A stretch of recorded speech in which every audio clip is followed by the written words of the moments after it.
Hello everybody, welcome to Endgame Sensei. This is where DM Hoki's going to cut it for our YouTube video. We've just started a poll. Who is better in this position? We have white winning, white a little bit better, equal, white a little bit better, white winning. And so I'm going to do a slightly longer poll, give it 10 minutes. That will give David and Kostya time to reflect on what they would do and also for people to think about what their answer is. And then they don't know who's going to be white or black yet. I will assign them that, and then I'm going to make them play it out. And we'll just kind of chat here for 10 minutes, but talk a little bit about the position, talk a little bit about what's going on in the dojo maybe as well, answer any questions while we're waiting around for people to submit their results. And last time on the Endgame Sensei, I was logged into the dojo account, and I thought I was surreptitiously giving my opinion on the position. And in fact, David sleuthed me by seeing that it was the ChessDojo account, and then he knew what I thought of the position. I will not make the same mistake this time. Yeah, we're getting some interesting results in here. It's funny. And one thing, I'll make an announcement for both of you with something that's going on in their lives that's very interesting is David is doing commentary for the U.S. champion, for chess.com on the U.S. Championship, and that seems like it's been fun.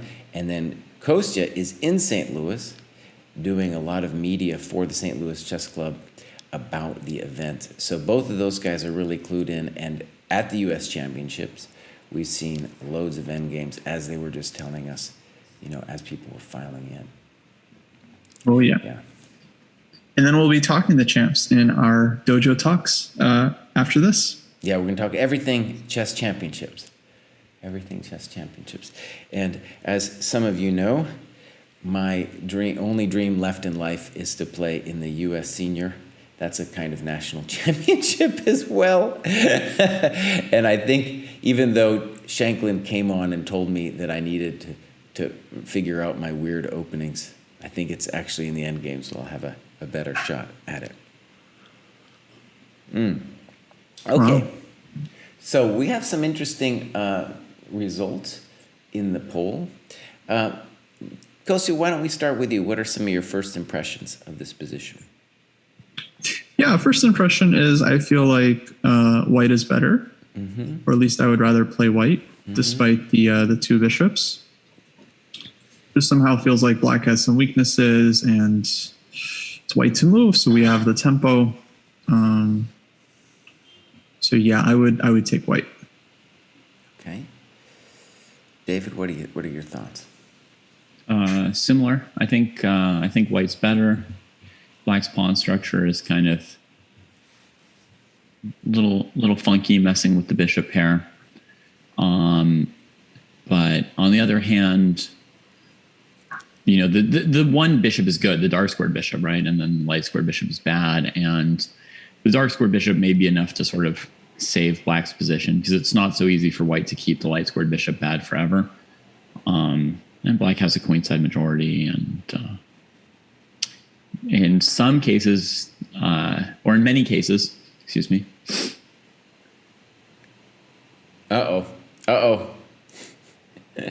In many cases, the black king may get into the center a little bit faster than the white king, which makes it hard for white to try and, institute their dream scenarios. Yeah. Interestingly, Mr. Charlie Silva in the chat thought that black was better, as did other people. Somebody said black was winning. And, well, you can imagine why somebody would say that, right? Yeah, I can. So how about this? Obviously, the two bishops have this fearsome reputation. Maybe in a couple words, maybe you're right, maybe you're wrong. Why do you feel that in this situation, it's that advantage is so overwhelmed by whatever assets you think white has here? Charlie also says that the black king is getting active more quickly too, and that seems to be true.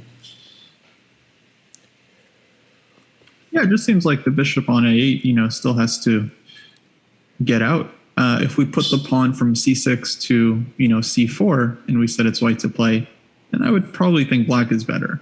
Mm-hmm. But for the moment, Agreed. Yeah, this is hard to achieve, right? Mm-hmm. You could put the c6 pawn on most other squares on the board other than b7.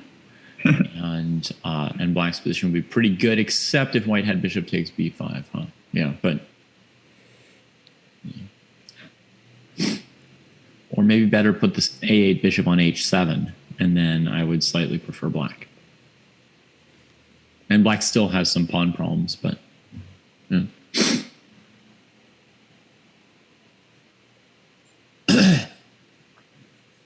Finchley, thank you for following us. We need some follows here.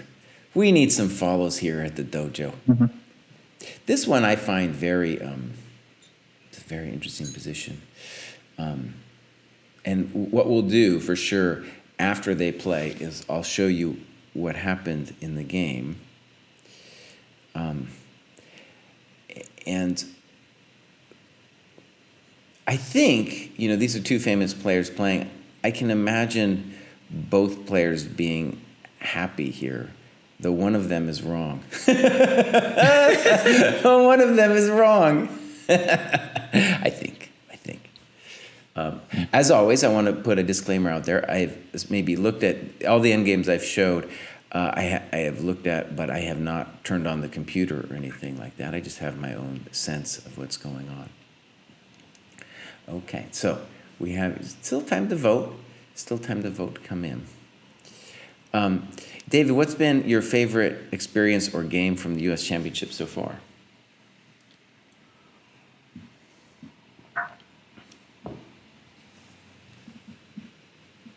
That's a tough question to ask. A lot of great ones. For me, it was really exciting when Danya beat Fabiano. Fabiano's first loss in the championships. A huge moment for Danya. And also it had a cool little endgame on it. But perhaps my favorite game of the whole championships was between Lenderman and Sevian. Bishop pair against bishop and knight that went 140 moves. I think the bishop pair could have won more easily earlier in the game, and then it seemed to just get away from Lenderman, and then it went on for a million sort of pointless moves in circles, which I used to just find like I can't understand it. I can't get into it. What's going on? And now I find it fascinating to see the players move around in circles like that. And I had the pleasure of commentating it with a grandmaster who was able to point out to me some ideas that I wouldn't have thought of, including like a fortress where the black knight would be on h2 defending their g-pawn from behind the white pawn structure. That was a hilarious one. And Yeah, that was such an amazing game. That was literally an episode of Endgame Sensei, in that game, because they have the 30-second increment. Yeah. And I posted it on Twitter. They got this endgame by move 30, and then Lenderman wins it 110 moves later. It takes him over 100 moves to win an endgame. Very few pawn trades, just two bishops, bishop versus knight. And then Sevian was drawing at some point, but it's just... Actually, Sevian, I think he explained it. He's just white can't really mess up in that endgame. Only black can mess up. And so it's just a matter of time before he made a mistake on playing on the increment. Right.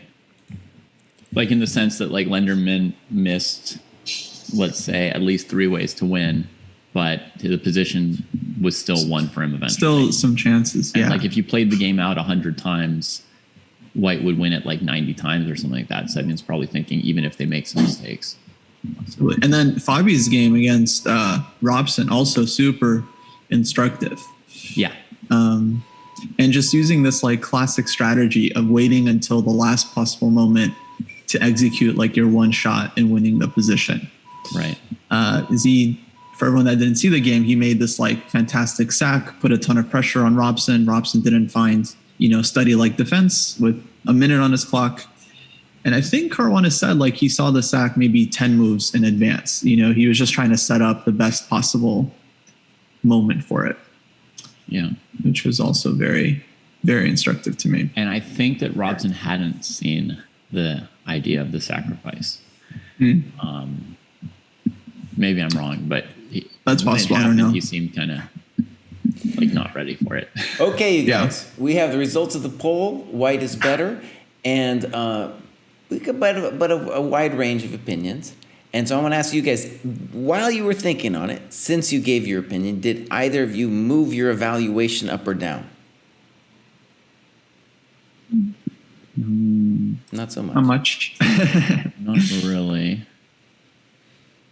Okay. Usually during the game is when I tend to reevaluate things. Well, it's ghosted. So give me a number. Let's pretend you're a computer. What would it be? Okay. If I was an engine, I would say maybe I'm going to go 0.6 for white. 0.6. Okay, David. Like 0.3. Okay. Good. That helps me decide who gets what. All right, so here we go, my friends. I have the magical power. The gnomes at chess.com have given me this. First question, David and Kostya, are you for certain on chess.com right now? I think so. Refresh. Let me actually grab my headphones. All right, so I'm going to make him play it out, my friends. Oh, it's going to be brutal. Yeah, I'm here. Okay. All right, and I think our standard time control is 5:30. Is that right? 5:30, yeah. Okay, and then I think this is correct. Nice. Okay, ready? Yep. And then what they're going to do is they are going to turn off their headphones so I can chat with you all. And, I'll talk a little bit about what I think, and then we'll make fun of them or whatever we want to do while they're playing this thing. We'll come back, we'll look at their moves, and then we'll look at the moves as was played in the classic game. All right, here we go. Boom. There they go, my friends. So, all right, let me leave audio. Here it is. And wait, isn't it supposed to be white to play? How the hell did that happen? And my bishop should be on c7, maybe? Oh, should I just play bishop c7? Yeah, there you go. There you go. Sorry, my bad. Okay, cool. I'm off.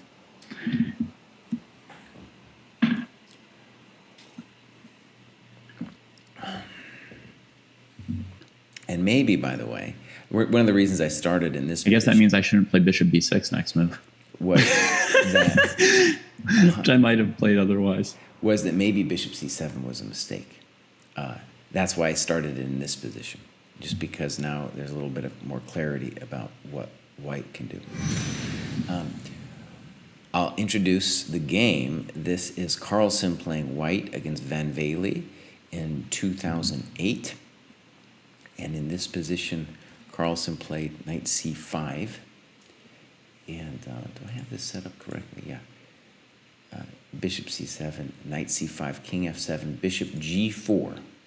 And that's what we get. We're going to see if Kostya plays bishop g4. Bishop g4 is a very beautiful move because what it does is it fixates, well, let me put it this way. Black's good bishop is his unopposed bishop on c7. So bishop g4 induces e5 and thereby cuts the scope of the bishop on c7. At that point, I'm thinking after bishop g4, e5, that Black's position is critical, i.e. almost toast. Did Black have other ways out of it before he got there? Maybe, and we'll discuss it. But I really do think that after bishop g4, e5, position's really toast. And one of the things I want to add about bishop g4, it's just nice that you take away the c8 square from the poor bishop on a8, i.e. that guy's not getting out in any easy way. And of course, Black can be hopeful because White's king isn't out yet, right? And so just as in an opening when you're behind in time, White is behind in time here as well. But of course, Black has really got a problem with the bishop on a8. I think bishop c7, yeah. I don't like it. That's one of the moves I really don't like. All right, we got a hype train coming. I love the hype train. Thor Biddles, thank you, my man. Thank you. All right. Mr. Charlie Silva. Nice. Miss Charlie Silva. Nice. Miss Charlie Silva's here. That'd be really interesting. I like that Kostya's thinking on this. He made a great endgame video, by the way, what he termed the most common endgame mistake, and that was based on our own Mitch Fabian playing too fast in the endgame.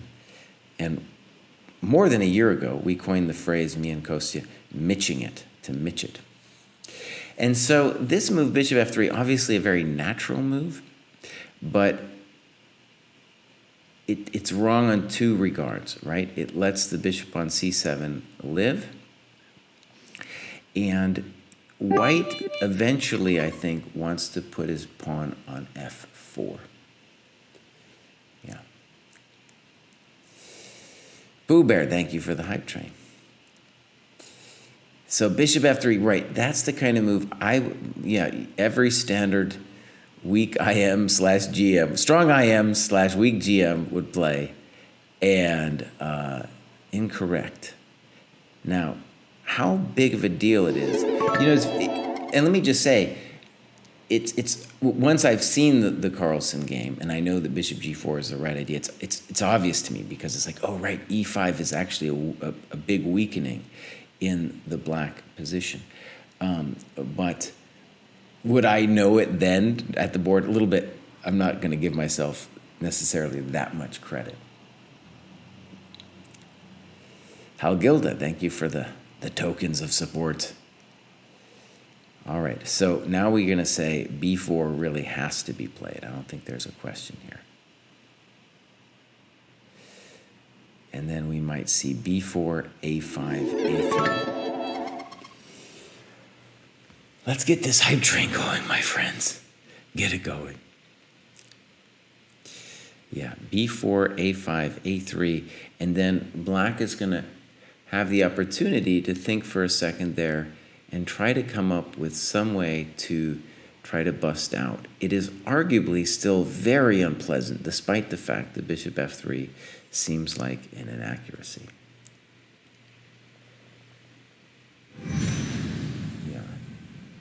For example, b4, a5, a3, snip snop, and then does king f6 offer hope?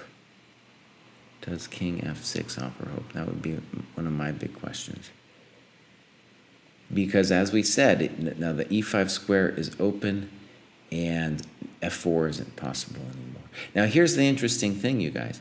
After this knight d3 move, I think there might not be any reason for black to even be afraid anymore, right? Like, play a5, stop b4, and what is white doing? Oh no, Kostya really lost the thread here, man. Kostya lost the thread, man. Kostya, you've lost the thread, buddy. Jailer, thank you, man. Nice. Nice.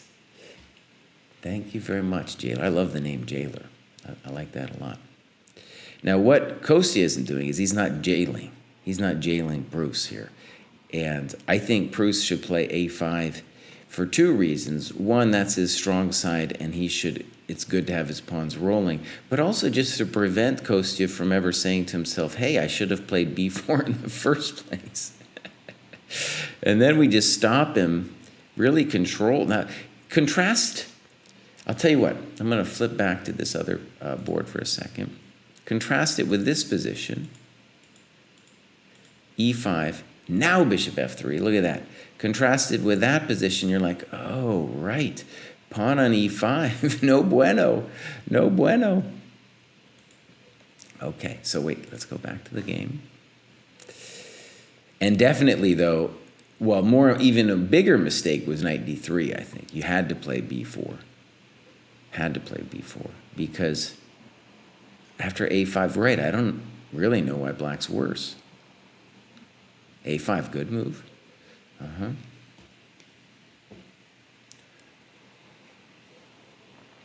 Oh, that's a bummer, man. That the whole beauty of white's position really was the knight on c5. And And now I don't know. I don't know.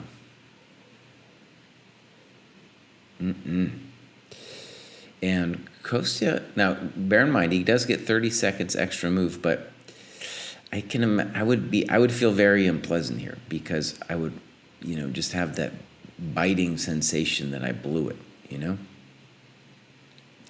And Black's intentions for improvement could be, they're pretty simple. First, start off with bishop b7, and then think about bishop a6 if he allows you to do it tactically, and then also intend king e7, king d7, free the bishop, and then do your business. Right? And g3 that's not the thing we're afraid of, right? So bishop b7 from Proust, definitely a very simple building move here.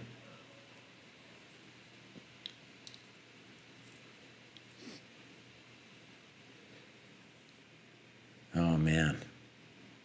g3, yeah. Now, I just want to say, Kostya is right about the placement of the pawn. The pawn does, I believe, want to go to g3. But was it necessary right now? I don't know. And when I say it was right, I just mean, yeah, you want to put it on a dark square and maybe eventually play for something like f4. But at the moment, yeah, I don't see the urgency. But let's just say, after White has allowed Black to evict the jailer from c5, it's a little bit hard for me to know just what he could do, And here comes Proust, king e7, makes a lot of sense. Looks like he's going to play for king d7 and then getting his bishop out of the jail. Yeah. So at this point, I think I would rather be Black. And just put that bishop on a6, man. And White should be thinking about somehow maybe forcing a draw, like play bishop g4 and knight f4 and make him take on f4, something like that. Bishop b7. And let's just say the whole time it's been much simpler for Black to play this position, ever since White played knight d3 in particular. Yeah. Oh, Kostya, buddy. Stinking up the dojo. Kostya, stinking up the dojo, man. Even Rennick's making fun of you, man. Even Rennick's making fun of you, your fellow millennial. Oh, Kostya, I know it must be rough. It must be rough if it's come to this.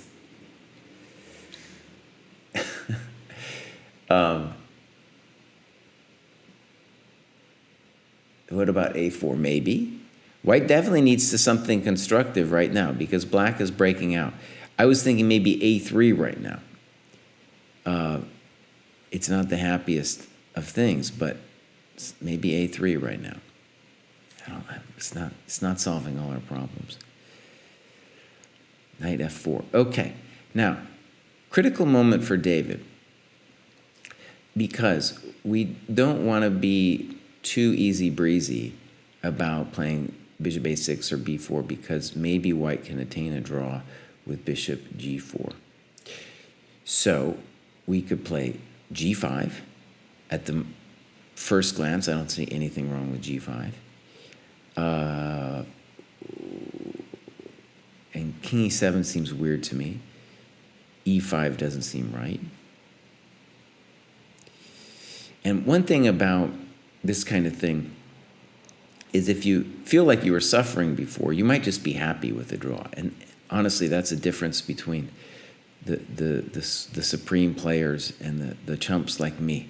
You don't just be so happy. It's like, oh, I was under such pain and duress, and now the guys let me free. No, the strong players are going to make you suffer here. And I think g5 is definitely let's call it the maximalist move here. Yeah, I like g5 a lot. And then there's no stopping b4/bishop a6. And then once we achieve bishop a6, we're ready for c5. In fact, yeah, there's no rush for b4 either. So just play, the real king would be to play bishop a6 and then c5. Once we get that in, we're just so happy, man. Just so happy. I don't understand knight f4, but I also realize that Kostya was at a loss for a plan here. And maybe he's hoping to do like a knight pirouette thing with g5, knight h5, but dude, after like a move like bishop e5, doesn't look good. Doesn't look, the pirouette thing isn't gonna look good.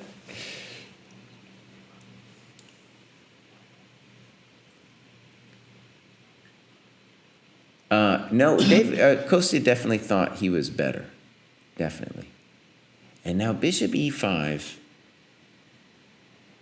probably fine. Probably fine. I think this gives Kostya the chance to play knight d3, in which case we could repeat. Also, of course, he could think about bishop g4. Good. Knight d3 retreating. Okay. So I think maybe I'm missing something here. Now, Kostya is totally happy with the draw. Maybe David sees something against g5. I don't see anything against g5. Yeah.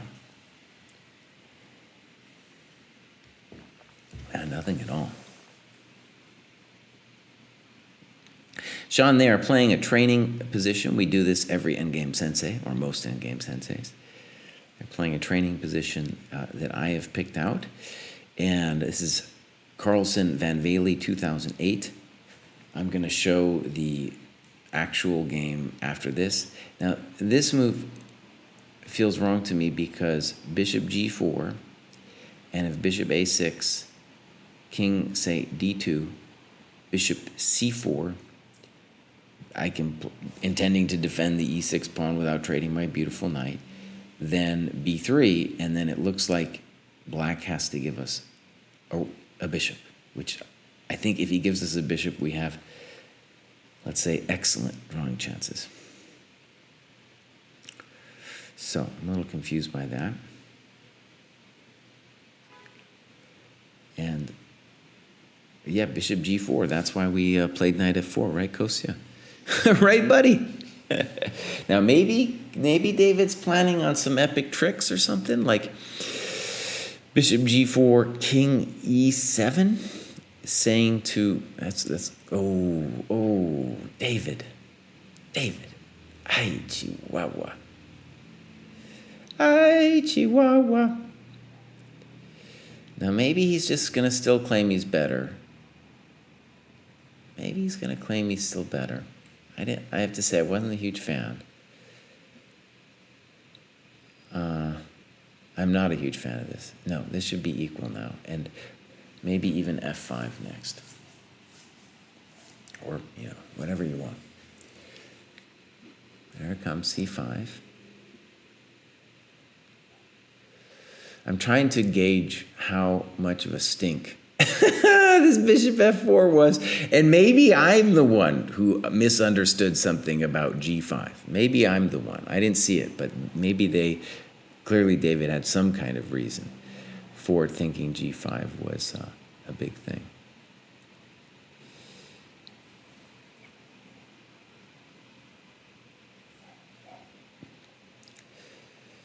Yeah, Kostya's just trying to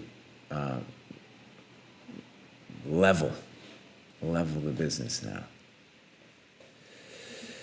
Yeah. And David mitched it, dude. Look at how much time he's got left. He totally mitched this game. He still could use his time here and try to create a little drama. Like, does bishop d5 create drama? I doubt it. David says, forget about it. Bring the king up. Okay, and now Mr. Kostya's got to decide how he wants to do it. I'm pretty sure everything works. To my mind, f4 intending e4, e5 is the simplest way of doing business. And whenever he plays bishop d5, just play like a3. Yeah, that would be, I think, the simple way of doing business. But we're going to see what Mr. Kostya does. Yeah, f4, e4, e5. You could probably start with a3. You might be able to play bishop d3 and such. Okay, e4, fine. Well, no, I have misgivings. Oh, no, Kostya, I have misgivings, buddy. Kostya, I've got misgivings about this move, man. Oh, putting on the wrong color? Wrong color, buddy. And now probably either king e5 or g5. I think g5 is more evil. That way there's no way to get rid of the bad h4 pawn, h2 pawn. And black at least has a plan. King e5, g5, king e5. Now, maybe that was inaccurate. Why did I like g5 first? Well, maybe white can throw in h4. I'm not totally sure on... No, he can't play h4. What am I saying? Excuse me. It will be the same position now after g5. Good. So, king e5 and g5 exactly leading to the same position. And Kostya's in deep pain now, which he created for himself by playing e4. Man, Kostya, buddy, stinking up the dojo. Stinking up the dojo. He just put a chain on his bishop. That's right, Charlie Silva. Where's Nordovich so he can talk about other people's bad bishops? That's what we need right now. This doesn't look pleasant, my friends.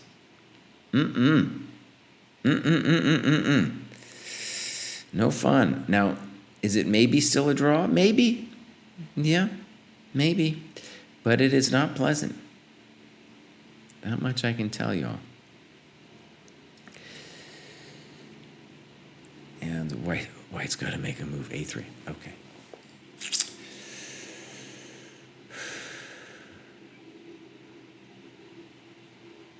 Now,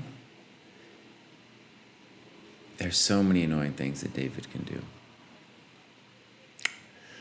He can put his pawn on h4. He can maneuver his bishop inside the white lines.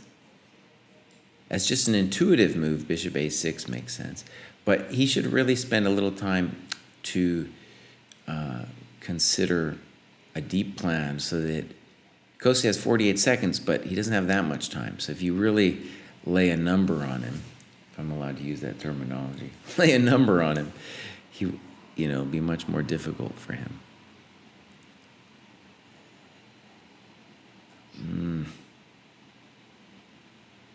So if we imagine, for example, if we got a pawn to c4 and our bishop c2 to c2, would we think that's winning? It's close. I thought that was a little rushed, but maybe it's fine. Kostya gains 30 seconds by taking instantly, using his pre-move skills that he learned on chess.com's Blitz. And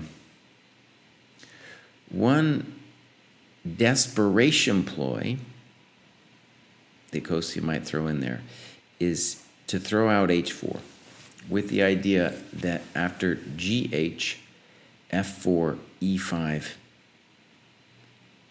we might get enough counterplay. Kostya, though, prefers to assume the position by putting another pawn on light squares. In general, a mistake. Bishop h7 would at least force black to think about bishop g8, and f3, wrong color. So, all right, bishop a6 looks good, bishop c6 looks good. Yeah. And I think bishop 8... Well, okay, let me just say the problem with c4 is that it does put the pawn there early. And imagine if we kept it on c5 as well, then any AB could be met with cb, right, giving us the outside passer on the A file instead of the C file. But it still, of course, is going to be very difficult. One thing we could do as well is aim to put a bishop on e6. So like yeah, just maneuver it around to e6 and claim. But it looks like that pawn endgame isn't winning. But White's going to have zugzwang problems, my friends. Yes, I don't know. It's going to get close. Yeah, he is going to have zugzwang problems.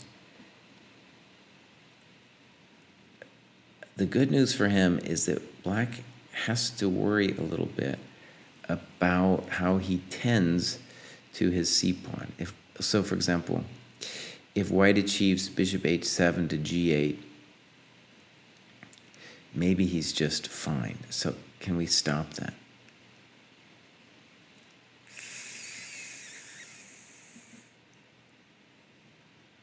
And could Black consider b3? That'd be it. I don't know if we're going to do it now, but the intention is clear. With b3, we're threatening c3, cb, b2. And on b3, king d4, the claim is, of course, that king d4 or king f4 would be painful. I'm not ready to commit to that, but that's definitely an idea that David can work with. I like that he's finally taking his time here. Oh, the clocks, my friends. Oh, what a jerk I am. What a jerk. All right. Cry, you're really terrible, dude. You're a terrible person. So hold on. Say chess. Come on. Come on, Cry. Can you get it? Just show him the clocks, man. There we go. Sorry about that. I'm a boomer GM, as Rennick has said. And there we go. There's the clocks. Daryl, thank you for following, my man. All right, David's tanking. I like it. I like it a lot. I think there's a real challenge for Black to try to win this thing.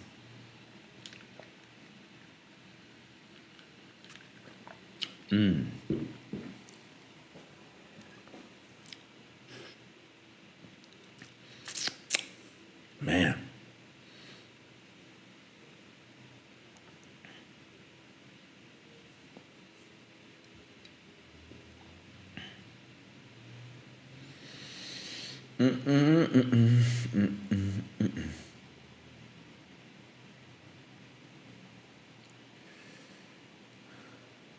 Sorry for my silence. You guys probably aren't sorry for my silence, but I will say I'm staring at this thing, and there are definitely some things to be thinking about. One nasty thing I'm just realizing is maybe you just go bishop a6 with the intention of c3, pawn takes, c2, king d2, bishop e2, king c2, bishop f3. But then he's just in time maybe for king d3. That position also looks really scary for him, though, too. That might not be winning. David's figuring it out. Oh, I like it. b3, he went for it. Oh! So I think king d2 is forced. b3, maybe the move of chess for the Endgame Sensei award.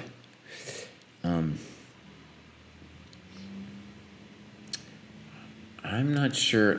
I'm not sure about it. I think Kosi is going to have to go.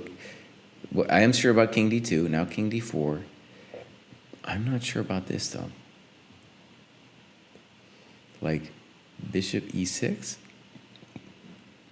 Why is White lost after bishop e6?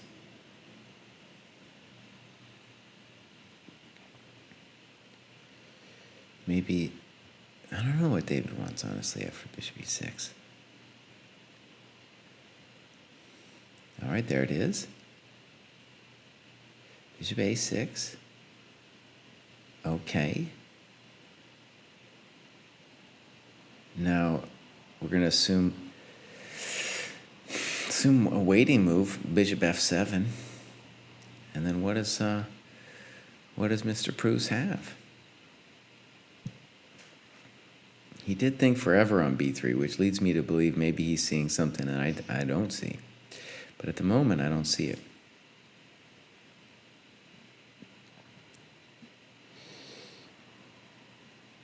Like, I think if it was black's move and he could play c3, bc, king e5 tapping, no, that wouldn't have worked either.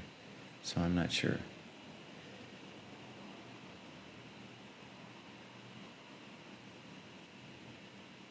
He's got some kind of zugzwang plan, I guess.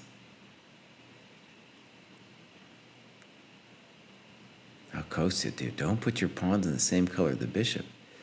That's Endgame Sensei 101, buddy. That's Endgame Sensei 101.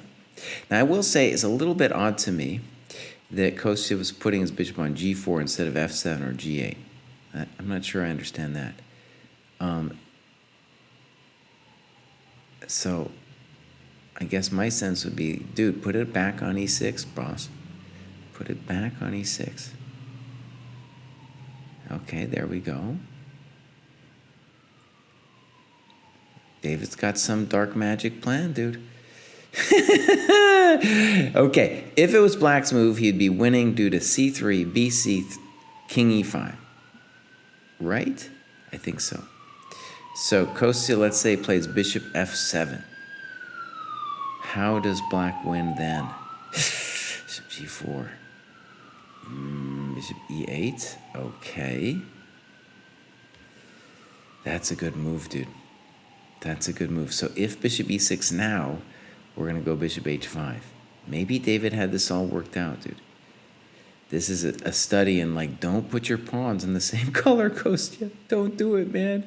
Bishop h5 looks hard to meet, my friends. We're gonna go ahead and say that's very hard to meet. Ooh.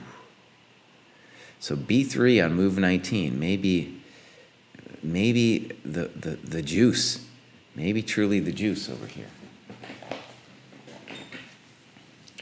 I think that's done. Kostya needs a miracle now.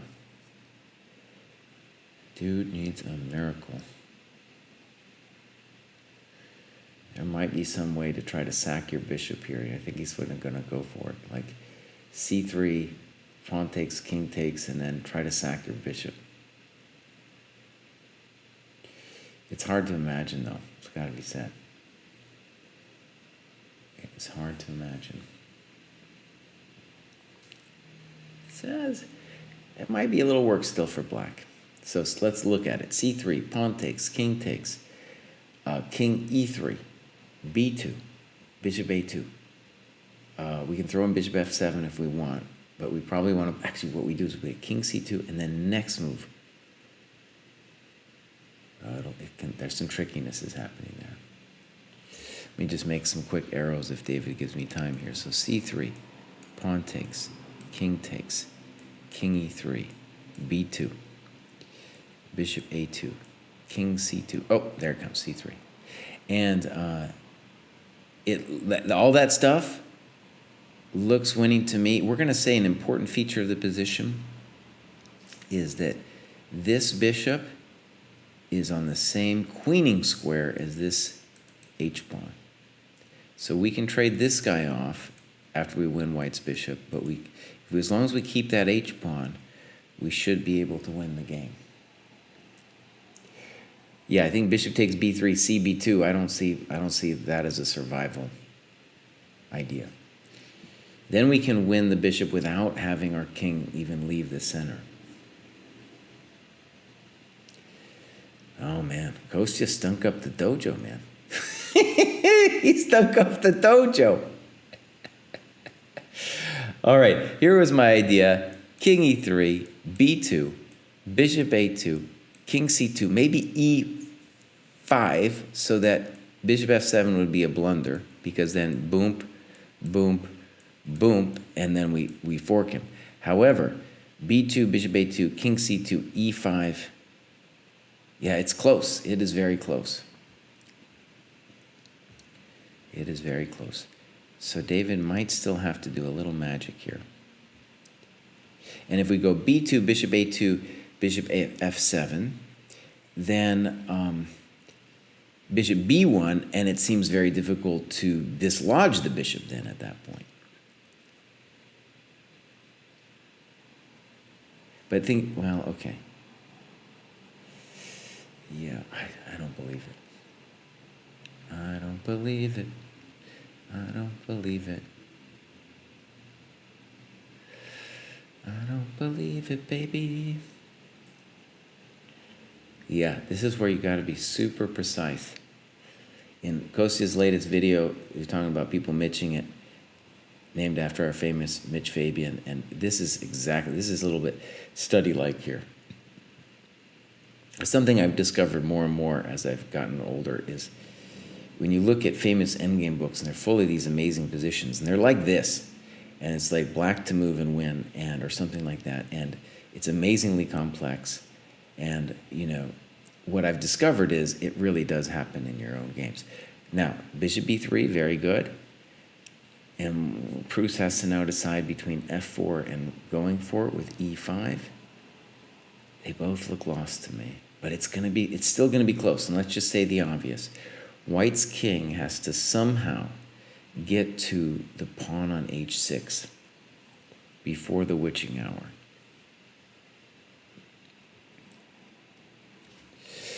So here we go.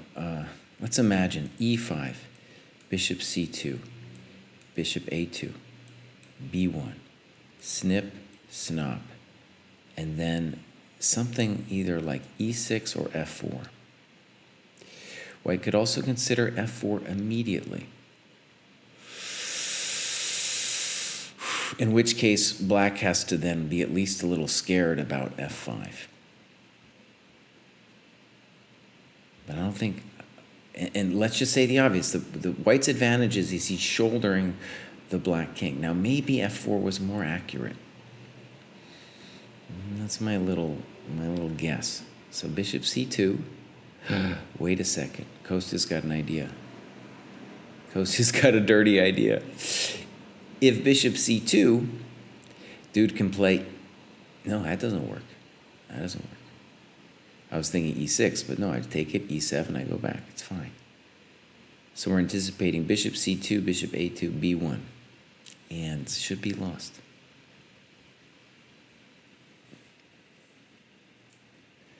Post. Good idea. I like that a lot. And the only reason I said b1 is it just seemed like that was also winning. King Proust, however, is a maximalist. that is dude's nature. Let's look at king b4. King b4. Oh, bishop f5. Oh, post. Proust is doing your idea, but in a more brutalistic way. He's saying, nope, you're not going to advance the pawn, and now I'm going to play king b4, a3. Oh, man. Bishop f5, dude, that's cold-blooded. Ooh. And if he was really cold-blooded, he'd just play g4 here. Just, you don't move, my friend.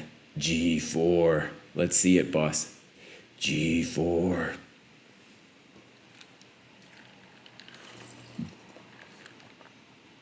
That's cold, man.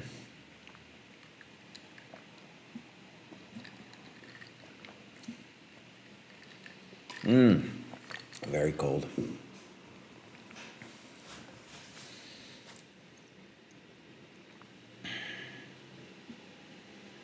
Man, oh man. G4 and GG. Honestly, I think it's GG almost anything now, because we don't even need the pawn on h6 anymore after post idea of king b4, king a3. But g4 is just so disheartening. Might as well just resign on the spot if he plays g4.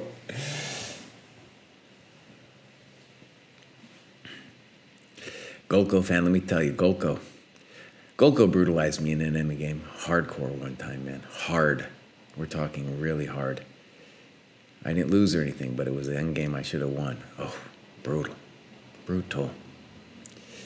Everything here wins. He could even play gf, king f4, bishop b6, king b1, king c1. But no, g4, thank you very much. I like David thought for a while there. Yeah. Kostya, buddy.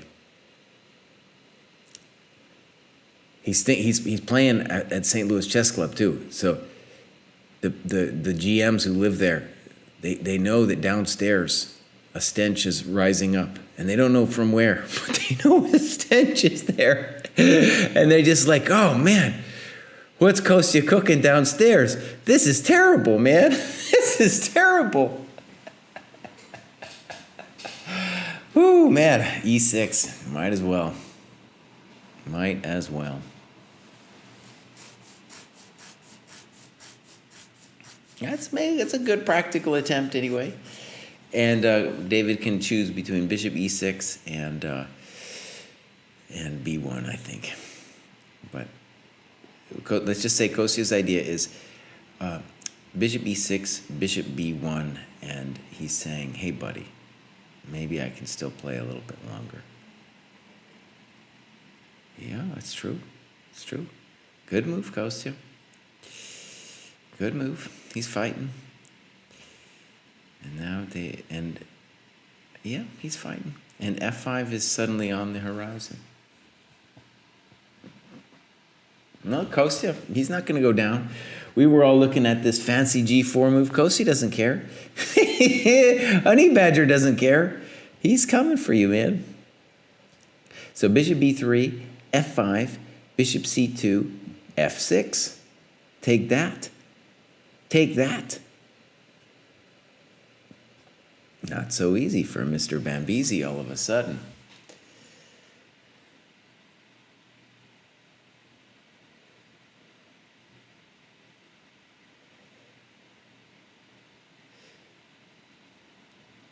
I don't know, my friends.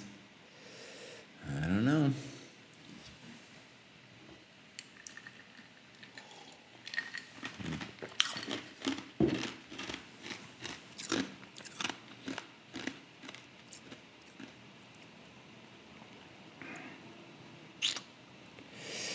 Yeah, well, I guess g4 was mildly inaccurate. I assume this is still winning. However, David has to now think a little bit.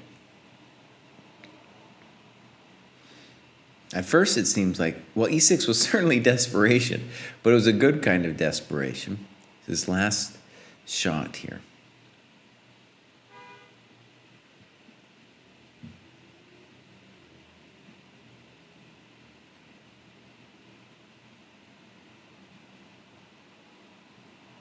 So David's thinking about how to make this easy on himself. Maybe the play would be h5, f5, bishop f7, and then tell white, hey buddy, on king f4 I'll go king d2, and I'm going to hope that that's an easy life for me. That's certainly one way. Now, Chess Gains has the same opinion, just h5. We'll just say the sadness in that is just that David certainly wanted it to be easier than that. And it isn't totally simple. So, for example, h5, f5, bishop f7. Why don't we start with like f6, right? And white can wait on king f4. Of course, we believe white should be winning, but it's not the super sauce we wanted. Maybe also the way to do it would be h5, f5, bishop d5 with tricks of playing on for an h4, h3, h4, g3, h3 break. So h5, f5, bishop d5. Imagine just then f6, then h4. Okay, bishop b3. Here we go. Now, it looks like he is going to allow Kostya to queen here. Now, this might be winning, but it's the kind of thing where black is now going to really have to think about where he wants to put that bishop. And because the queen is a little awkward on b1, I would be worried that there's some kind of nasty perpetual happening. Now, should this be winning? Probably. But the perpetual is just the thing that scares a dude like me.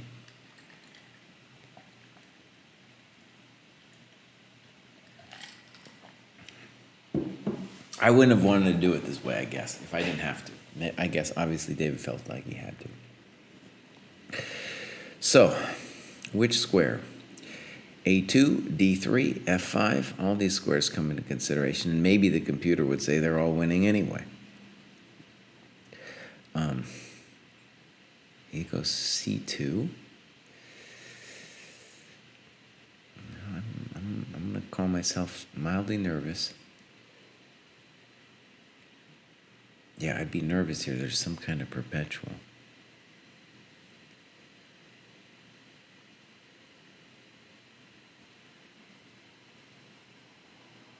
Is that Kosia's happy face when he's biting his fingernail?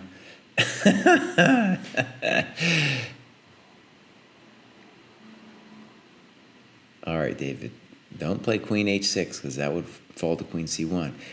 Otherwise, or it's actually Kosia would be playing queen h6. Excuse me.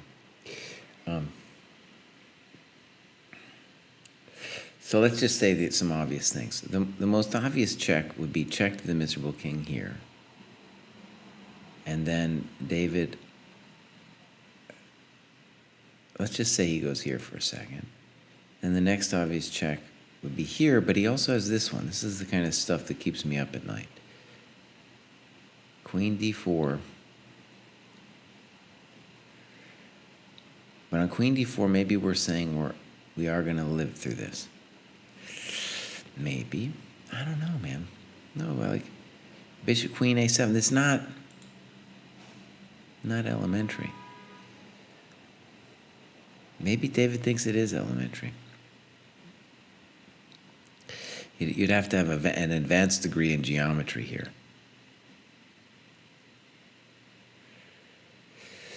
Maybe one thing to say is if the king gets to a1, then we can claim that we're winning, because as long as we're ready to block the queen in either way, we should be fine.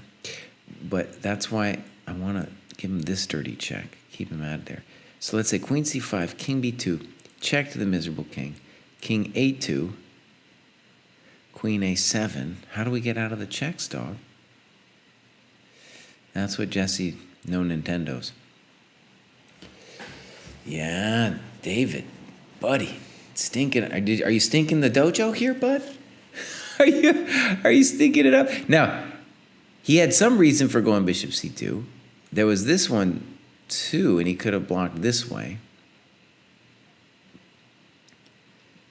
Yeah. That was one of my first instincts, was bishop d3. I wasn't certain. Again, this was the kind of continuation that just makes me nervous. I don't see a way yet for Mr. Proust to get out of this mess. Maybe boom to a3, so that on queen a7 there is bishop a4, maybe.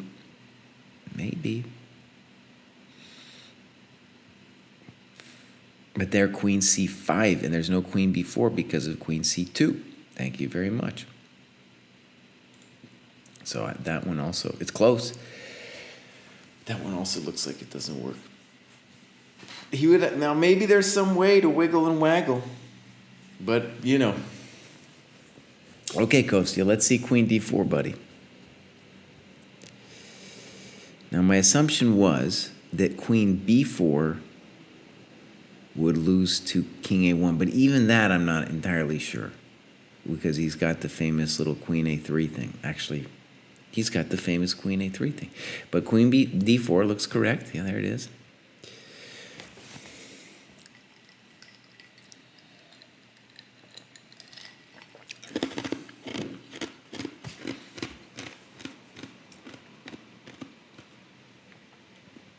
Yeah, I didn't understand. No, we'll have to ask about bishop c2.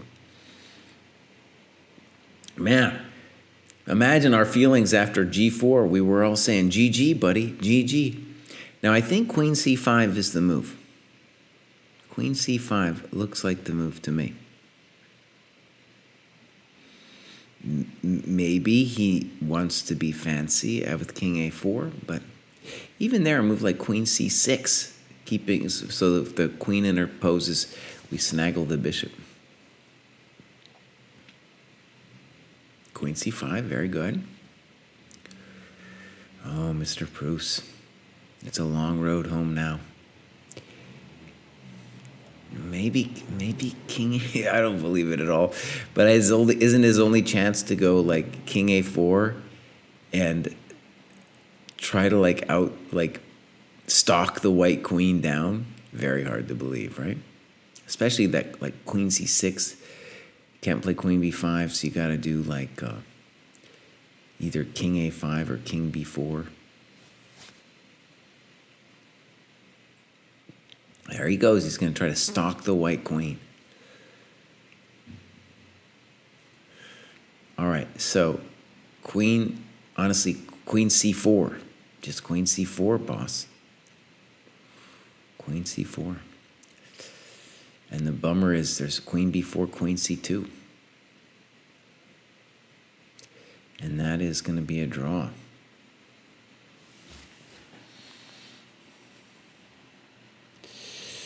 That's going to be a draw.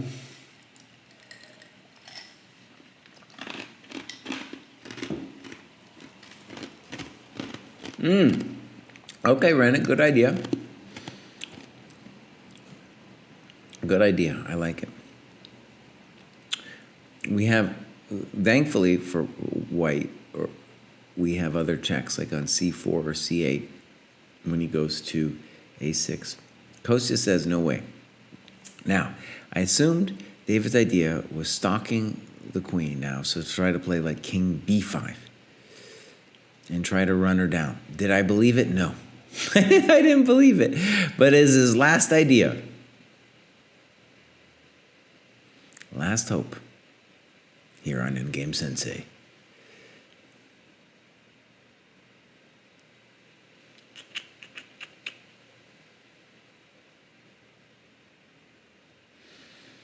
The last hope of Endgame Sensei. Will he be able to pull it off?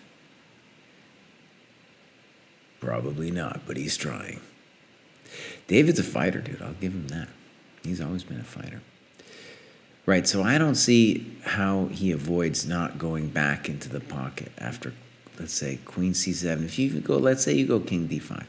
Oh, queen d7, king e5, queen e7, king f5, queen f7, king g5, queen e7, you know? King f5. I guess maybe there's some weird hope that he's going for, man. He wants to scramble over here. Okay. Give the man a chance. Give the man a scrambler's chance.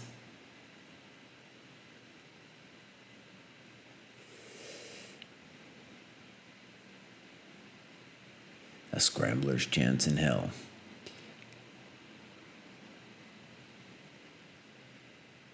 Yeah, no, well, imagine it actually. If he puts his king, if he got his king somehow here, then the bishop blocks here and the queen blocks here. Holy moly.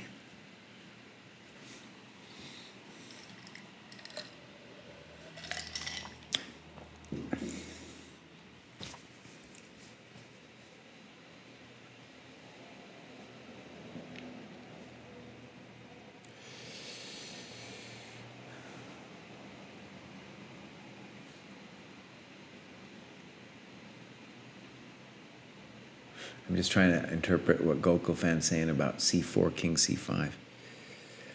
I'm trying to remember exactly what we're talking about there. All right, queen f7. Probably a good move. And I suppose the intention is we're going to try to cut him off at the pass. So, right, if he goes this way, we can start playing queen f6 and stuff. Man, oh man, what a journey. What a journey, man.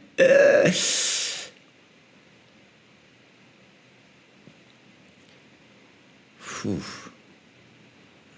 I assume he's going to have to go back.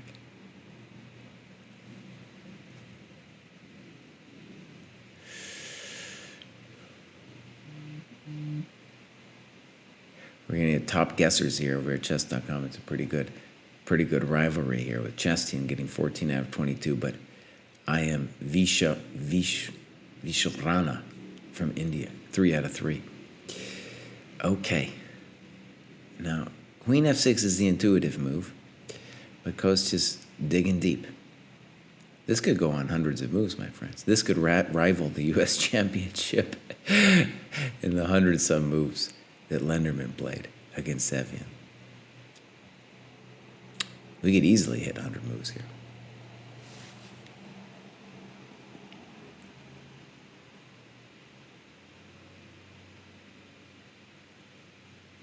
All right, Rennick now says this is winning.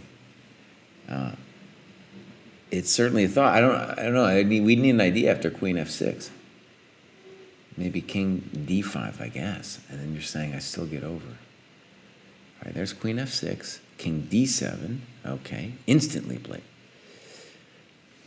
That looked like a pre-move. So bam. David's got some philosophy here. I'm not sure I get it. Queen f7.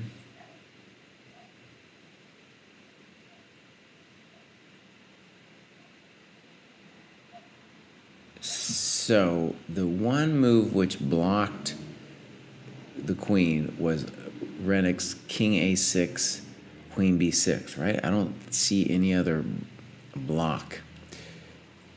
Because once we get to the c file, we touch the bishop again.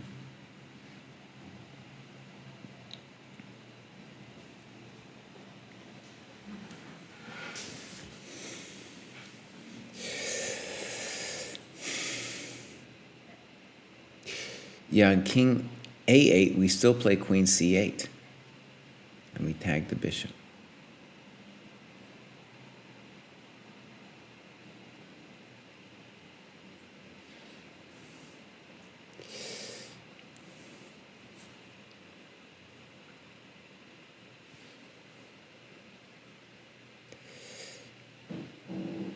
Yeah, that's the bummer. And I think maybe when Proust foresaw this with the bishop, when he played bishop c2, he was missed. It would be very easy to miss that the queen is always tagging the bishop when we check on the c file. That's why just the whole endgame, even if it turns out that like bishop d3 was correct, I wouldn't want to go down this road because like something like this is just possible, you know?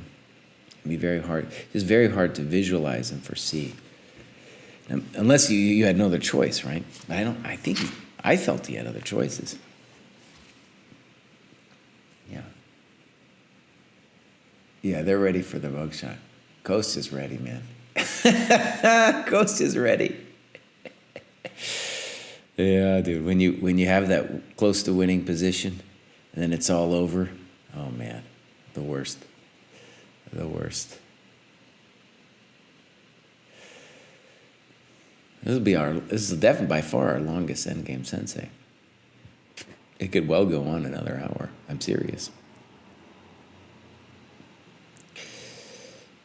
They might cut it short for the fans, but I'll tell you, especially David playing over the board, man, that guy will fight you forever. He just likes to play, man. He's not going to give you a draw.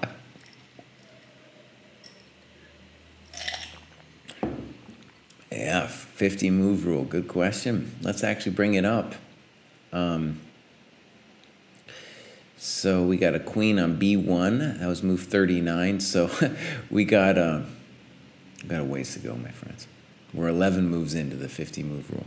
And all black has to do to keep it going is play something like h5, and then the 50 move rule starts again.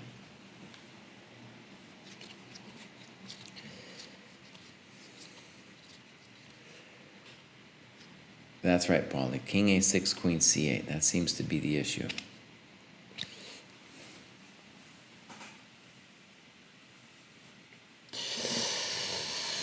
Coast is not going to blow that one, buddy. If black didn't have a pawn on h2, there might also be some miraculous stalemate trick. But I'm not even going to think about it because the pawn's on h2. c8. Yeah, life's a bummer.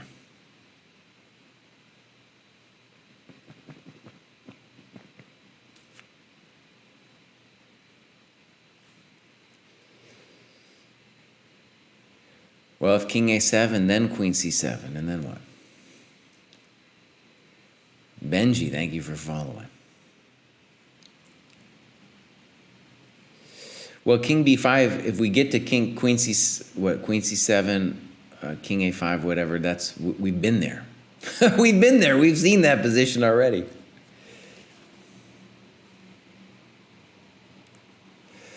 Well, post. If it were a normal person, they'd agree to a draw, but Bruce, never, my friend.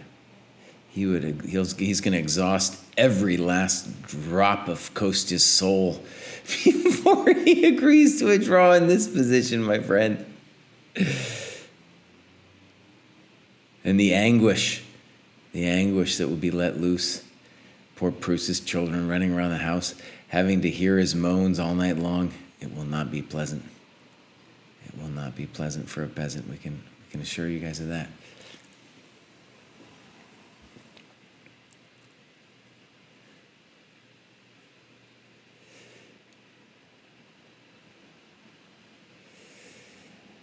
Yeah, I didn't see any way. I saw hopes. I did see hopes, but I didn't see any way to get a draw. To get out of this stalemate stuff.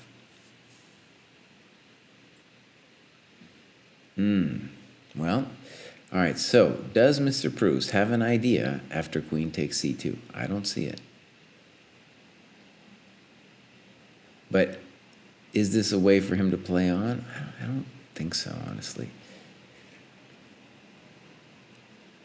But this is what I mean by him playing forever, though, because what he could attain is like queen c2, queen g5, king moves somewhere, and then like it's not going to work, but some way to get a pass pawn over there, and then play on.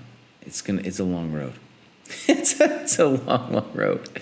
And we should just mention any king and pawn in the game is going to be a draw because the black king is so far away.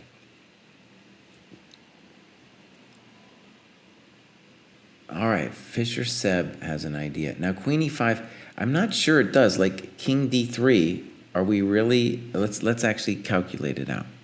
King d3, check to the miserable king here. Snippos, snappos. Yeah, Kosya's not afraid. He's, well, no, that was the easy. Yeah, what are we saying?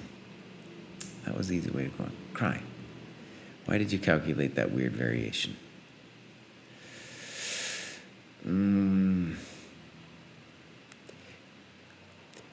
And the bummer, now sometimes you can press a guy in a position like this, but this one, especially because the black pawn were further advanced, we could torment Kostya's soul a little bit, but this one, all queen trade, after queen h2, queen g4, all queen trades are going to be an easy draw, so. You'd need to have the pawn advanced and the white king just not even close to the h-pawn. And even then, it's usually a draw because of perpetual check. But at least then you can mess with them a little bit. We need to, if anybody knows, maybe Mr. Charlie Silva knows of some good sad songs that we could play for Mr. Proust. Might need a sad song. I sometimes like sad songs at moments like this. Why are they so comforting? Well, it's just good to hear other people's travails, hear their moans. And then that way you know that you are not alone in your world of moaning and despair. Mr. Proust is truly going to take this forever here. Yo, Proust, I call it, man. I would play on too. I'm a jerkhead too. Okay, there it goes. Now, maybe there you could do anything you want, but yeah. Check to the miserable king. Check to the miserable king. There's no king d6. Queen f4, the brutal. Queen f4. We can agree to a draw. Oh, Proust can play it out at the bitter end, dude. Bitter end. Whoo, man. All right, my friends. So what I'll do is I'll grab this thing. They're going to come back, and we'll talk about it a little bit. All right, GG. GG. Good game, Kostya. Well, you guys stunk up the dojo. I'm sorry. Actually, I want to say Bruce had one move, a couple of sequence of moves in there. That was truly the bomb, dude. That was some, anyways, let's talk about it. I'm not here to make fun of you guys. Actually, I kind of am. But Okay, you can do so, Jesse. I should say that was entertaining for all. Okay. Yeah, no, I didn't play well. That's fair. Oh, God. Have you guys figured out this chess.com is a glitch these days where you can't bring the PGN in anymore? So I go over here and I load the PGN. I say, thank you very much.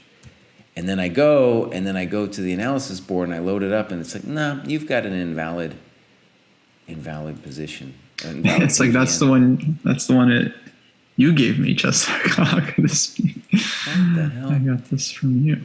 Wait, yeah, I got it from you. I didn't get it from where else, chess.com. I opened a new one. Invalid PGN. Oh, it's so annoying. Bruce, you got it. Maybe there's some characters in there that are weird, yeah? Can you just click like an analysis button, right? On the game somewhere? Well, There's a button. We could, you mean recreate the game just by ourselves? No, usually there's a button that lets you it just takes you right to an analysis board, but Oh, okay. I don't really see it. Okay, Maybe no. they got rid of it. By the way, chess.com, if you're listening, you've been messing up recently, man, with your analysis board, telling people that they want some new analysis board. No, we don't want any new analysis board. We want you to fix your old one, buddy, before you move on. All right, let's just go. I'll tell you what. Let's do this. We mostly remember what happened, and I'll show you guys the game itself, and I will invite you to this board, both of you. Sure. And I don't see you. Maybe let's see. Refresh. All right. You know what? I'm gonna give it one more go because you know what? Maybe it thought that I was disconnected or something. Invalid PGM. Please try again, dude. I got it from you, as Coach just said. Okay. Let me invite you guys to this board here. And boom. So, yeah, I'll introduce the game. So this is Carlsen against Van Velde 2008. Oh, Carlsen. And so why was better? well, one of the questions is, was white winning? And the first move that I think is very instructive is bishop g4. So you did play bishop. Yeah, I didn't know if I wanted this move, honestly. And then think about, well, like why, right? Why do we want e5? Because that's his unopposed bishop and we want to shut it down. Yeah, if blocks this in, you don't have to spend a tempo on h2. And in some cases, when the king comes over to d7 to defend this pawn, you can check him off of it. So it's actually nice to have the light square diagonal open, since at the moment, you kind of have the only light squared bishop. Like a8 is not yet a bishop. Yeah, I just needed more time to figure this out. Bishop g4 was my first instinct, but then I just thought, like, well, it can also be a tempo later, on the pawn. So I kind of talked myself out of it. Okay. Yeah, when I was picking which color to play, I didn't yet realize that bishop g4 was good. So that's why my evaluation for white was more moderate. And then when we were playing the game, I was like, wait, bishop g4, which I'd only considered as, in some calculations with like knight e6 and stuff. But during the game, I was like, wait, bishop g4, just putting the pawn on e5, that makes the situation much less pleasant for black. Yeah, and for what it's worth, I think black should consider ditching the pawn now with something like bishop d6. And then white would have the choice of snaggling the pawn or playing b4. But I think, and I told chat this, that after e5, I think the positions may be lost. Wow. And let's just go through it. The move I really yelled at you for, Kostya, was playing knight d3. Oh, man, Kostya. Man, that was your dog, man. That was your dog. Look, honestly, Magnus did all this stuff. That was my first instinct. I swear, this is what I wanted, like b4, a3. But Exactly, I just talked myself out of it because I thought like takes a4. And I couldn't really calculate it in time, you know? There's Kostya's g3. Mm-hmm. And, like, let me just say, if I was here, it's very instructive because do I think, for example, that if you just threw this at me, I would say white's better. Would I say it's winning? I don't know. But now, after seeing this game, probably, you know? This is definitely winning. Just a full, easy, just so cruel what he does to you, man. Okay, so as stated, chess.com, buddy, you guys need to fix your board. It's all messed up with the analysis. This is not the first time I've taken a PGN from you and not being able to put it into the analysis board. But what we're going to do is we'll be able to remember what Kostya and David did, and we're going to go to where they started. And so we had knight c5, king f7, and here Kostya played bishop f3. And I was thinking about it though, Kostya, I was thinking like to myself, bishop g4 is clearly a beautiful move. But I was wondering like, well, how bad is it? And interestingly, I'll go back to I'm going to just tee this up with David and what they did here. One question for David here after bishop f3 is, did Kostya give him a chance? Well, on a5, I assume we got to play a3. Mm-hmm. Right? Okay. Well, and then black could play like a4 and keep the knight from being defended.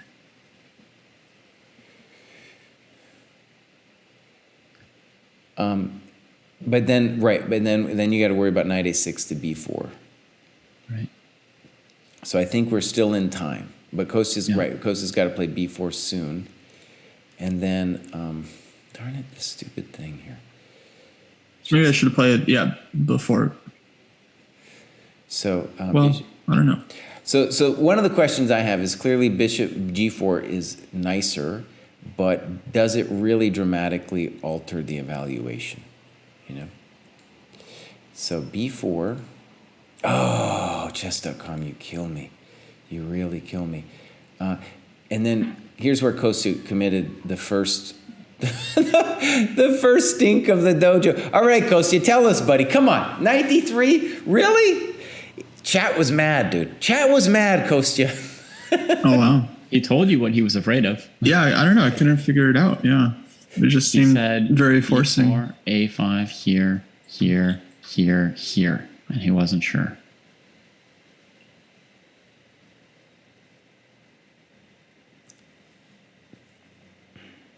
Bishop e4, right?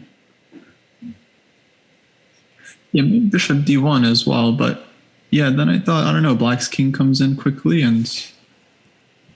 How does black's king ever come in? Well, You're going to sack both pawns?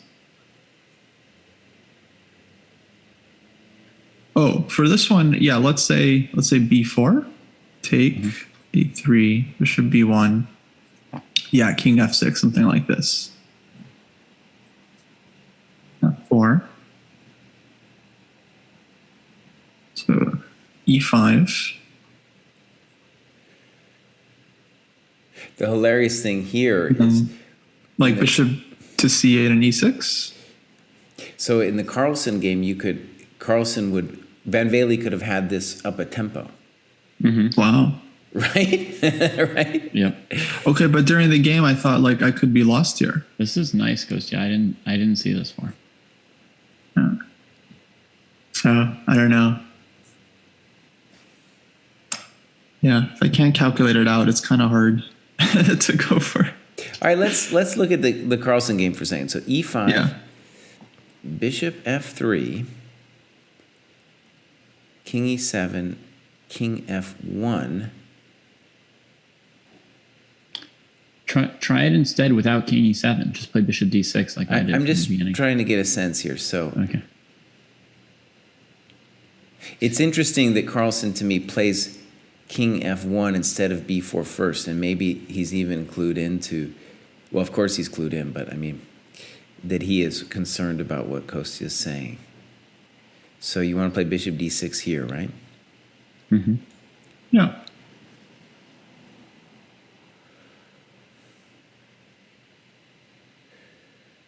Okay. So let's just see. Boom, boom, boom. And then we want snippos. And you want hippos, right? Yeah. One weird thing about this is I can now go king f1 because there's a check on b3. So b4 takes a3, bishop d1. Mm-hmm. Okay, let's say here.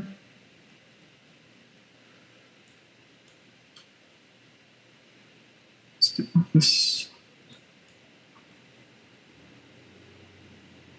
Just in time. Yeah, white's just in time.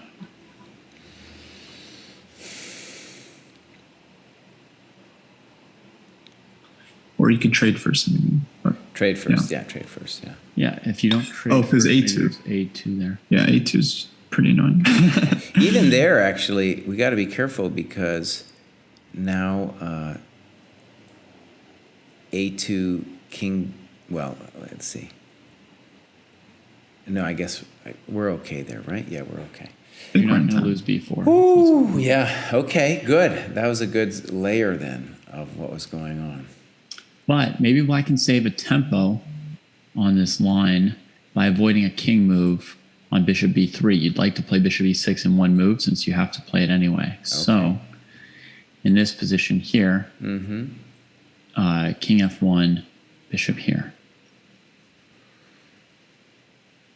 Okay. Now we go.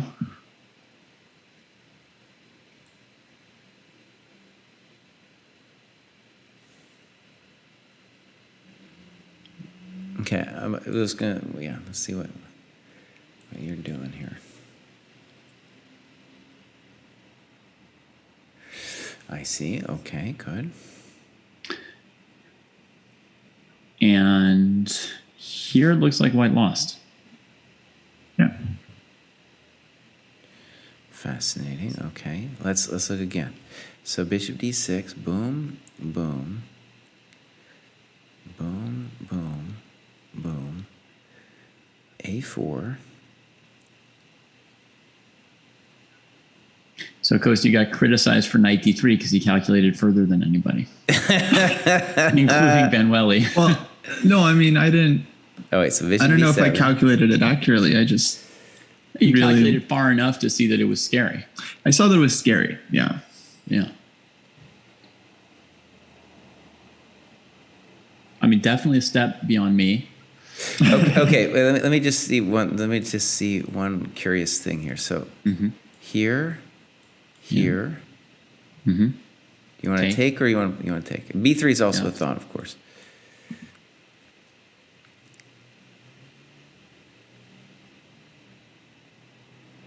And you want to come all the way around to A2. Oops.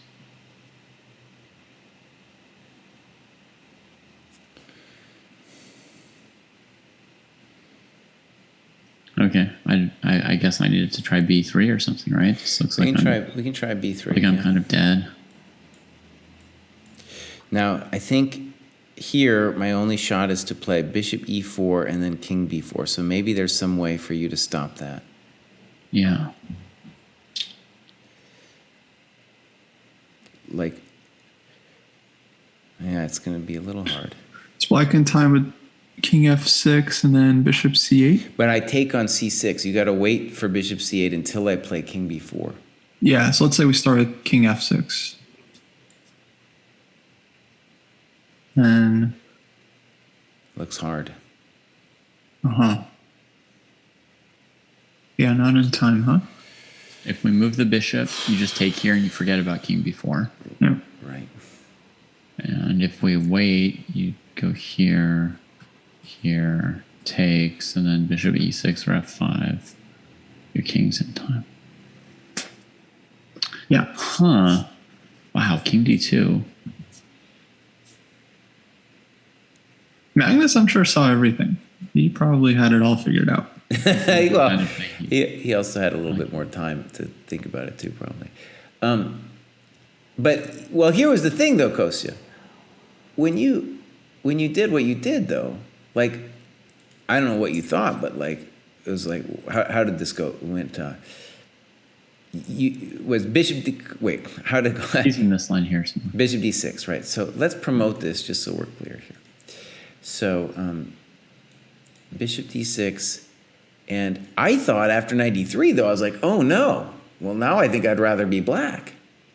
Yeah, I definitely wasn't happy to play knight d3. I think this was my plan when we started the game, to go bishop f3 and b4. And then, yeah, during the game, right, I just kind of, again, just talked myself out of it. And so, well, now, okay, I still, clock is ticking. So, and I thought maybe I could play b4 here if David allows, or I was thinking a5, a3. So that's what David played, right? He played a5. Am I right? Remembering that? I think so. Oh, chess.com has this really annoying thing where I can't keep it on one move when I go back to you guys' game. Okay, so a5, right? And then g3. Then I played g3. Maybe I should go a3. Now that move g3, you got to talk me through that, buddy. I was like g3. I mean, I don't know. I'm just trying to get the king in, set up knight f4 somewhere.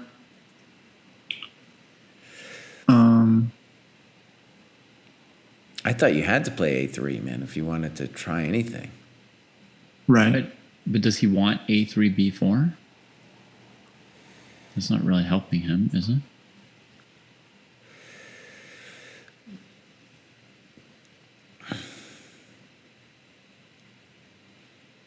I mean, maybe it's not hurting him either. I'm not sure.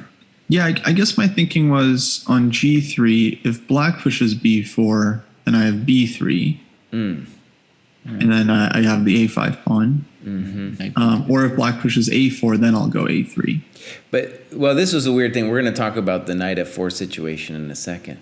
But, I mean, after this, and David played, I thought, correctly, the next couple moves quickly, like, it's just like, oh, black's building a monster. The bishop's yeah, turning he to put a lot of pressure on me. I mean, I didn't really have time. Yeah, let's promote this thing, g3. And David played either king e7 or bishop b7, right? I played king e7 to d7 first. Yeah. And then Kostya did King f1? king f1, king d7. Was it king e2? I think now bishop g4 first. Oh, no, knight f4 here. Knight f4. Oh, I'm sorry. Instead of without king e2. the king move. Okay, I think. Right. Wait, let me check. No, I played king e2. No, you played king. All right, sorry. And then bishop b7, knight f4. Knight f4. Okay, good. So I thought, and then you guys repeated here with bishop e5, knight d3. So let's repeat, and then we'll ask what the hell's going on. Okay, so. I was playing bishop e5 just to give Kostya one extra worry for a second. Well, David, why did you play g5, dog? Why didn't I play g5? Yeah. Because I thought that the same color bishop ending after bishop g4 would be very favorable for me. So I was fine with him playing it. Oh, no, I think, okay. I wanted him to do that so that I could trade and then play c5. Oh, interesting. Take this diagonal. Okay, yeah, we'll talk about it. I think that's totally drawn. And then g5, I don't know why we're not winning or close to winning. Right? We keep the bishops. I don't know where the knight's going. It's interesting. I didn't even consider g5. I was very happy with what I was doing. Okay. Well, I think all right. So right. I'll just say that for people watching. I think g5 is close to winning. Close to winning. Keep the bishops. Wow. Okay. So David played what? Bishop? No, you played b4. Fine. And now bishop g4 came, I believe. Because now Kostia's knight is far from b2 and my bishop's close to a6. He can't play like b3, knight b2, bishop e2 and take control of these squares anymore. So you really think you're winning here? I did not say winning. I thought very scary for him. Okay. Well, I think after Kostya commits his next chess crime, it's going to be very scary. Yeah, no, I really. The pawn on e4. I mean, I just missed g5. You know, I really apologize. That's what happened. It was just too late. So this is correct how it went, right? Yeah. And then I felt, David, like maybe there's probably more than one way for white to do this, but for sure f4. Yeah, that's what I expected. Yeah, I don't see that. But this is the main line, and then we can look at f4. So I was going to go here. Okay. I was thinking a3. Mm-hmm.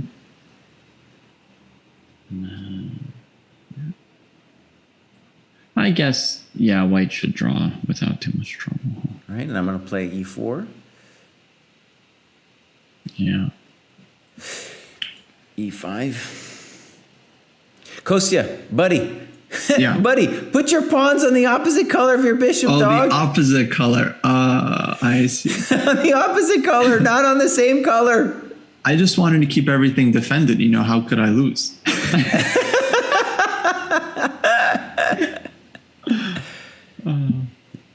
No Maybe problem. g5 or something, and yeah, black is fine. Well, isn't it white is fine, right? White's fine. Yeah, white's Or- fine. Now, maybe, David, if you really wanted to push it, you know, and claim that you have a small advantage, maybe you got to do some weird move like that. You got to prevent I thought of E4, g5 there too, yeah. But I just can't imagine it. I just can't. Right? Yeah, king d3, yeah. Yeah, or You're going to have to leave the pawn on f4 to keep my king out of e5, right? And just leave that tension. yeah, I just don't see any trouble. You could play, at some point, play a3, you know. Yeah. Yeah. Put the pawns on put the pawns in the opposite colors. Yeah, let's just play a3 here. Put them on. Sure, okay. Put it on dark squares. Mm-hmm.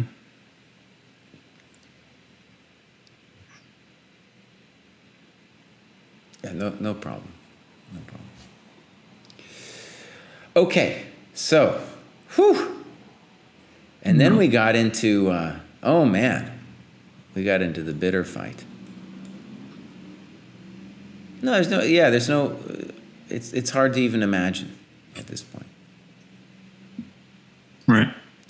Okay, but let's look at how it went down, because it was definitely interesting. So I thought g5 and or king e5. For whatever reason, at first I was like g5 first, but it makes no difference. Mm-hmm. And then Kostya decided, hey, put up one pawn on a light square.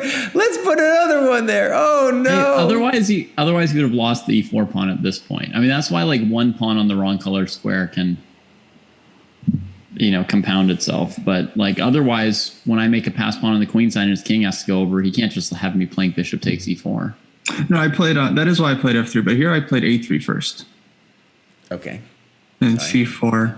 But yeah, because if I don't play f3 in this position, then c3 I think looked really bad. Yeah. Okay, now this is where I felt, I was telling Chad, I feel like now we're in a place where we can make, this is truly like endgame study territory, right? Yeah. And this could be, you find this in a book of like black to play and win and stuff. Mm-hmm. Yeah. And I felt like c4 is a natural move, but it might be wise to wait a second, because we can play c4 whenever, and if he plays ab too soon, then we have the option of cb, but the option of ab, but also the option of cb. Yeah. Yeah. I mean, we would definitely want to play cb, but Right, exactly. So that's why I felt maybe c4 a little too soon, but I get it. Mm-hmm. What else would I do meanwhile? Well, he's just in such a mess. Like, you know, bishop a6 is an obvious first choice, right? Mm-hmm. And I then, think he's. and then put the like bishop on d7 or something. put the bishop on this diagonal. You want to come here, huh? What? But how are we making progress? Well, I think putting the bishop here is a first question to him. We could also put it there via b1. Uh-huh. And then I control the queening square, so I'll have thoughts of c3 and b3. It certainly doesn't seem like black is losing out on anything here. Right. No, I can always do c4 later, right? Yeah. Yeah. Yeah. Anyways, okay, I mean, c4, direct. And then here's where Kostya played f3, I think. Yeah, I think I have to. Or maybe maybe I can play bishop h7. But no, I don't want to give up this diagonal, I felt. Okay. Thought that would be dangerous. So yeah, I just started with f3. Like if you played bishop g6 as an alternative? Yeah, maybe you go bishop c8. That's a crummy move. Yeah. Okay. So is this where David played the amazing b3, or did it Put another pawn on the light square. Did I? Yeah, how come David gets to... Well, b3 is. I thought I was no, even. b3 should be good. I was suggesting it in chat, and it seems like I don't know if it wins or not, but it's the ball's move for sure. And I made a lot of fun of you guys, but b3 might be this might be the real deal, dude. Yeah. Yeah, I think that was right. King d2, I think, is forced. Right. One question about it too is like David now improves the bishop, but given that he could have done it at any time, maybe he should have done it before this all starts, right? Before committing to b3. Kostya was just in sort of moving back and forth. I had plenty of time to improve it now. But now he knows what you're up to. To me, the key was now he knows what you want. Yeah. But how can he stop me? I'm going to go attack this pawn with my bishop eventually. Okay, good. No, and so you felt I'm praising you. I thought this was very interesting. So you felt like this was winning now. Probably, yeah. I mean, I wasn't taking the time to figure out for sure, right? I don't need to know that during the game. I just need to know I'm playing like the best move quickly, and I've got a plan. Okay. Okay, cool. All right, so help me remember how it went from here, because we had some back and forth here. Yeah, I can call out some moves. Right. So next move was, I believe, bishop to e6. Sorry, for me, bishop e6. Yeah. Black played bishop a6. a6. Bishop.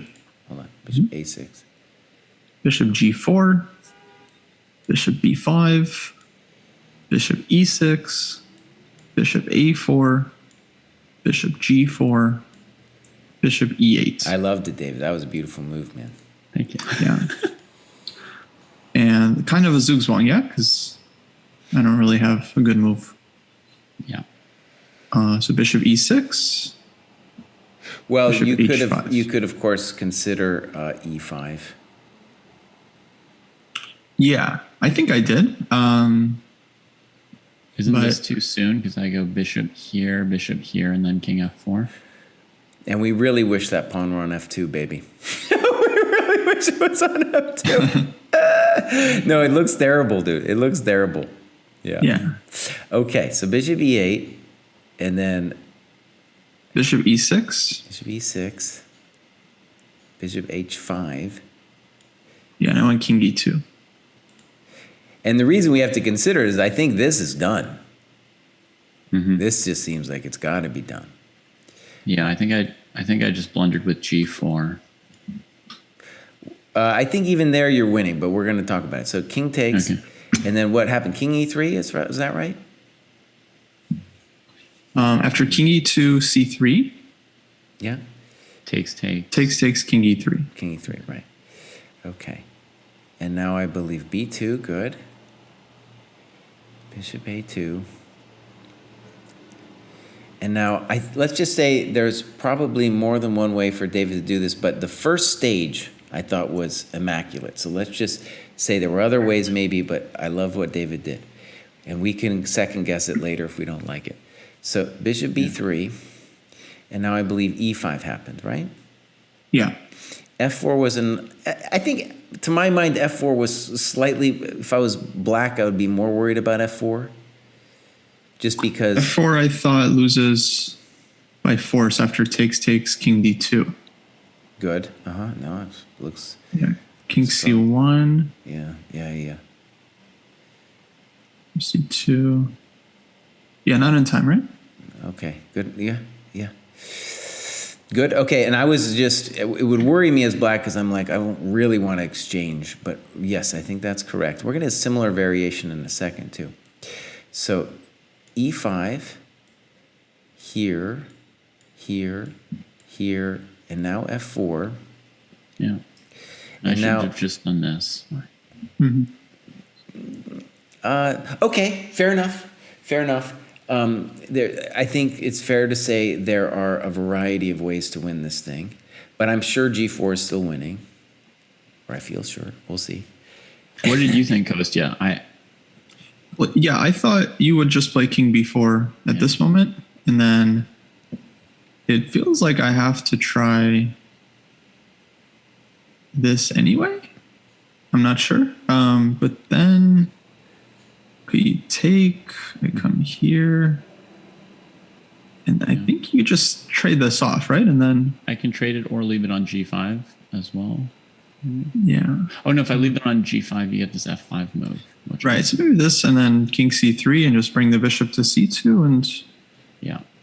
I don't even give my bishop for the pawn. It looks like this one. I get a whole queen. Yeah. In the game, I missed the entire f5 idea. Yeah. I mean, it was just kind of last chance. I think you're still doing great, David. Hold on. So let's promote this thing. But he's got a whole extra queen compared to what I could have. Okay, so now he plays e6. Yeah. Snip happens. Yeah. Bishop b1, and now you go bishop b3. I don't think bishop b3 is your only move here. So, for example, let's try h5. Mm-hmm. I'm assuming f5. Yeah, put the pawn on f6. I was thinking d5. You want to go f6? Okay. h4. Oh, okay. Let me play king f4 then. Just but then I get to play king d2, our old friend. King d2.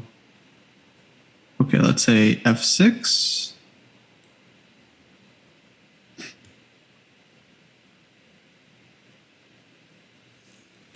Bishop h7 maybe.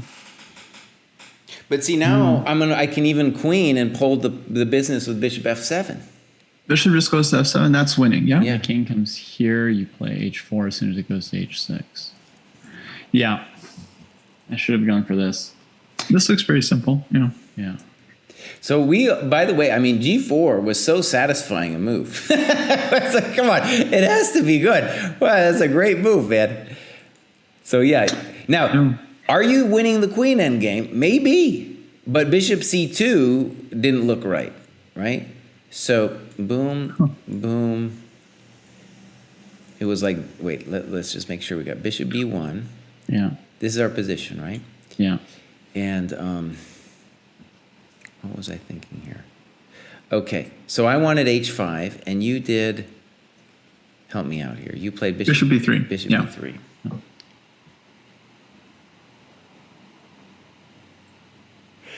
Okay.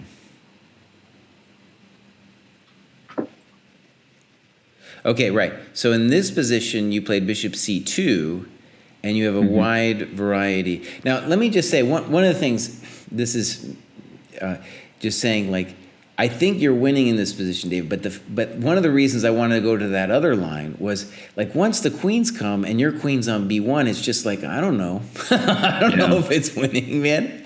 All right, I'm just gonna throw it out there. I think this is winning. Let's just try this for a second. So f8, b1. Here, I think I wanted queen a3 check. All right, let's try it out. Oh, that's maybe just a simple and good move. Yeah, I think this was this is the kind of crap that's right. It makes it like ugh. So here, queen a6.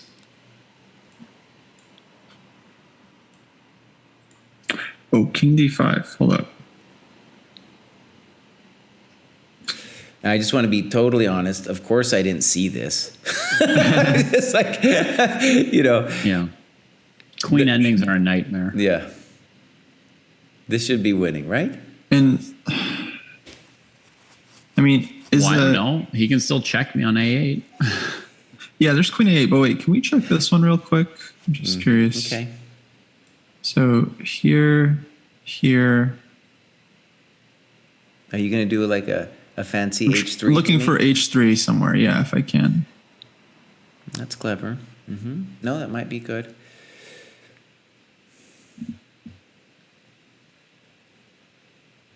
So let's just show chat. The genius would be this thing. Okay, maybe this is one.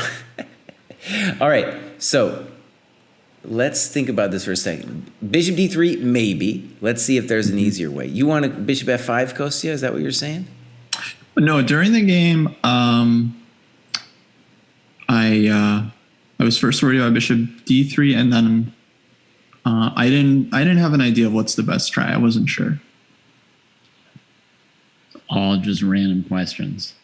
How about Yeah, bishop F5? Let's just try this for a second. F5. Bishop A2 also might be interesting to try to Yeah. Okay. Even bishop A2. block somewhere.